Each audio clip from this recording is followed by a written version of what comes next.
अब बस इसमें प्याज और जीरे का तड़का लगना बाकी है। अरे अनुष्का, तुमने आज क्या बनाया? पास्ता।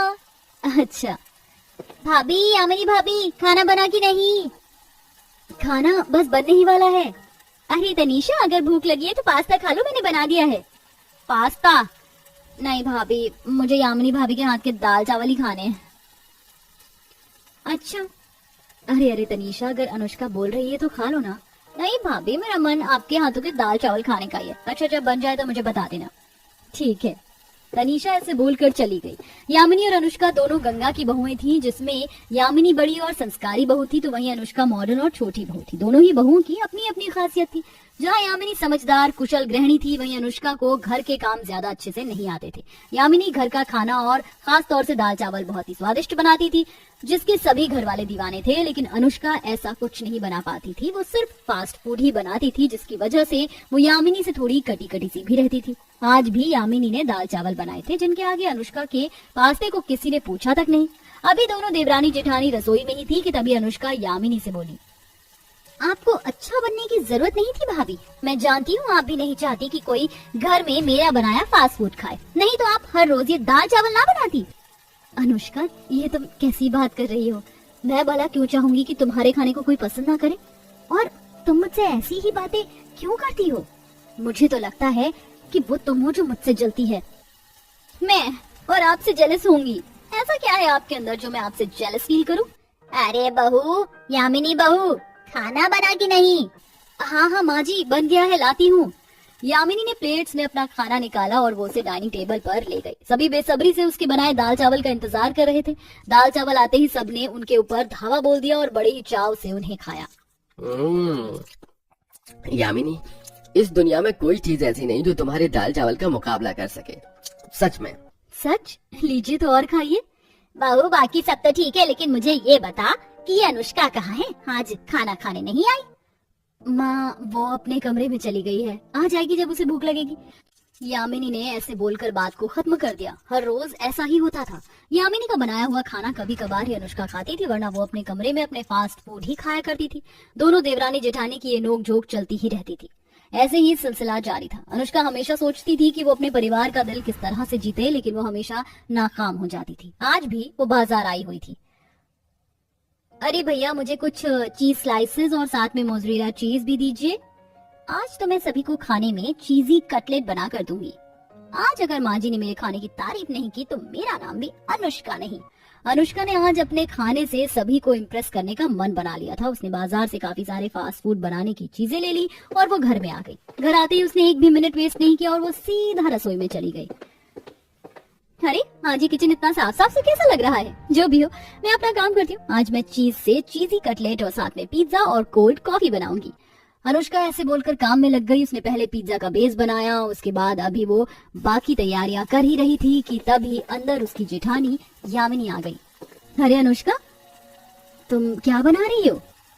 हाँ, आपसे मतलब? और वैसे भी मैं जो बना रही हूँ वो आपकी इस बोरिंग सी समझ के अंदर नहीं आएगा, जिसमें बस दाल और चावल ही भरे हुए हों। ओह, तो अब खाना भी बोरिंग और मॉडर्न होता है? ऑफ कोर्स होता है। जब आपके जैसी बोरिंग बहन जी कुछ बनाती हैं तो उसे बोरिंग खाना बोलते हैं, और जब मेरे जैसी मॉडर्न खुली सोच की लड़कियां कुछ बनाती हैं तो उसे मॉडर्न फूड बोलते हैं। वैसे यामिनी जी, आज अपने साथ टिश्यू रख लेना। वो क्या है ना, आज आपके बोरिंग खाने को कोई पूछेगा नहीं ना तो काम आएंगे आंसू पोंछने के। अनुष्का की बात सुनकर यामिनी कुछ नहीं बोली। अनुष्का ने खाना बना दिया और फिर आई खाना खाने की बारी। यामिनी ने अपना खाना टेबल पर लगाना शुरू किया। ये क्या, ये खाना क्यों लगा रही है? क्या इन्होंने भी आज कुछ बनाया है? जो भी हो, खाना तो मेरा ही अच्छा लगने वाला है। अनुष्का ने ऐसा सोचकर अपना बनाया खाना भी टेबल पर रख दिया। जहां अनुष्का ने सिर्फ फास्ट फूड जैसे फ्रेंच फ्राइज, कटलेट, पिज्जा और नूडल्स वगैरह बनाए थे, वहीं यामिनी ने पूरियां, शाही पनीर, मंचूरियन और दाल चावल वगैरह बनाए थे। सभी टेबल पर बैठे हुए थे। दोनों बहुएं खड़ी हुई थी। माँ जी, आप बताएं क्या खाएंगी, पिज्जा या नूडल्स? नहीं बहू, ये बेकार के खाने तू ही खा। मुझे ये मैदा वैदा की चीजें अच्छी नहीं लगती। मुझे तो तुम पूरी के साथ शाही पनीर दो। देती हूँ माँ। और भाभी, मुझे तो मेरी फेवरेट, मेरी हैप्पीनेस ही चाहिए। आप समझ गई ना? हाँ, मैं समझ गई। तुम्हारे दाल चावल। अरे भाई, हमें भी कुछ दे दो। हमें तो तुम्हारे हाथों का सब अच्छा लगता है। जी देती हूँ।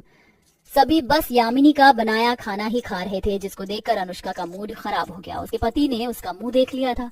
लाओ, मुझे तो नूडल्स और कटलेट खाना है अनुष्का। नहीं, क्यों खाना है आपको? जाइए, मैं नहीं देती। बहू तू कैसी बातें कर रही है? यहाँ क्या कोई कंपटीशन चल रहा है जो तू ऐसे सोच रही है? तुम तो दोनों ही हमारे लिए एक बराबर हो, तो खाना किसी के भी हाथ का हो, तुम्हें ऐसे जलना नहीं चाहिए। नहीं, नहीं है हम दोनों एक बराबर, झूठ मत बोलिए। अरे अरे अरे अनुष्का। अनुष्का का पति उसे रोकता रह गया, लेकिन उसने किसी की नहीं सुनी। दोनों देवरानी जेठानी की इस तकरार से सारा परिवार परेशान था। अनुष्का हर रोज यामिनी को नीचा दिखाने की कोशिश करती थी, लेकिन उसका कुछ उल्टा ही हो जाता था। यामिनी की वैल्यू जिस दिन से वो घर में आई थी उस दिन से बढ़ रही थी, लेकिन अनुष्का अपने लिए कोई खास नहीं जगह बना पाई थी। ऐसे ही चलते चलते एक रोज अनुष्का के मन में शैतान जाग उठा। यामिनी ने खाना बनाकर रखा हुआ था कि अनुष्का की उसके ऊपर नजर पड़ गई। आज क्या बनाया है शहीती ने? अच्छा, तो आज दाल चावल के साथ छोले भटूरे बने हैं। आज खिलाऊंगी इन सबको मैं अच्छा खाना। अनुष्का ने ऐसे बोलकर खाने में बहुत ही सारा नमक और मिर्ची मिला दी। जब यामिनी ने सभी को खाना सर्व किया तो उसे खाकर सभी ने उसे वापस ही उगल दिया। भाभी, आज आपने ये कैसे दाल चावल बनाए हैं? बिल्कुल भी अच्छे नहीं है। सारे मुंह का टेस्ट खराब कर दिया। बहू खाना बनाना भूल गई थी क्या? लाओ गंगा पानी दो। जी। क्या खाना अच्छा नहीं है? क्या कमी है? मैंने तो हर रोज की तरह ही खाना बनाया था। बहू तू परेशान मत हो, गलती तेरी नहीं किसी और की है। अनुष्का, अनुष्का यहाँ आ।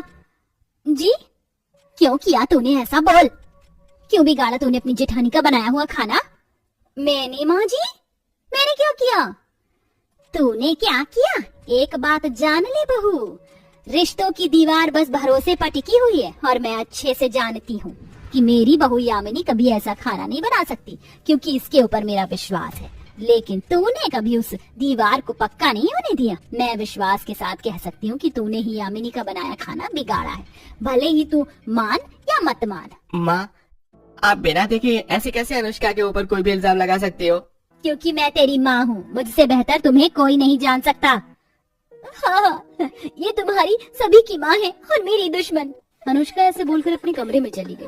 उसका पति भी पीछे पीछे आ गया। भले ही अनुष्का ने कबूल नहीं किया था, लेकिन वो जानती थी कि चोर उसी के मन में था। उसके मन में अपनी सास की कही बातें गूंजती रही। सारी रात उसे नींद नहीं आ सकी, और जब सुबह के वक्त सभी नाश्ता कर रहे थे तब अनुष्का उनके पास आई और बोली, मुझे माफ कर दीजिए, मैं कभी अपने लिए वो भरोसा आपके दिल में पैदा नहीं कर सकी जो भाभी ने कर लिया, और ये सब कुछ शायद उनके साफ दिल की वजह थी। हाँ माँ जी, मैं कबूल करती हूँ कि वो खाना बिगाड़ने वाली मैं ही थी, लेकिन अब मुझे एहसास हो रहा है कि मैंने कितना गलत किया। मुझे माफ कर दीजिए ना, वादा करती हूँ आगे से ऐसा कुछ नहीं करूंगी। भाभी, मुझे भी अपनी ही तरह बना दीजिए। बस बस अनुष्का, हम समझ गए, ऐसे माफी मत मांगो, और तुमने जो भी किया समझो अपनी नादानी में किया। अब ज्यादा इस बारे में मत सोचो। दोनों देवरानी जेठानी की दोस्ती पर सभी खुश हो गए। बस फिर क्या था, उसी दिन से अनुष्का ने यामिनी से सीखना शुरू कर दिया। अब वो दोनों मिलजुल कर रहती थी और साथ साथ सभी कामों को भी करती थी। तभी एक दिन अनुष्का अपनी जेठानी को एक रेस्टोरेंट खोलने का आइडिया देती है, क्योंकि अनुष्का को फास्ट फूड बनाना काफी अच्छे से आता था और उसकी जेठानी दाल चावल बहुत अच्छे से बनाती थी। और अनुष्का का ये आइडिया काम आया और दोनों ने मिलकर एक रेस्टोरेंट ओपन किया जो काफी अच्छा चल रहा था, और उनका रेस्टोरेंट दूर दूर तक फेमस भी हुआ और लोग बढ़ चढ़कर उनके रेस्टोरेंट में खाने आया करते थे। अनुष्का, देखा हमारा रेस्टोरेंट आज कितना ज्यादा अच्छा चल रहा है, ये सब तुम्हारी वजह से हो पाया। अगर तुम मुझे ये आइडिया ना देती तो हम दोनों ये कभी कर ही नहीं पाते शायद। नहीं दीदी, ये हम दोनों की मेहनत का कमाल है। इसी तरह से दोनों देवरानी जेठानी अपना रेस्टोरेंट चलाती है और अच्छे खासे पैसे भी कमाती हैं, जिससे घर के बाकी लोग भी खुश होते हैं और दोनों देवरानी जेठानी भी अब हर काम साथ में किया करते थे।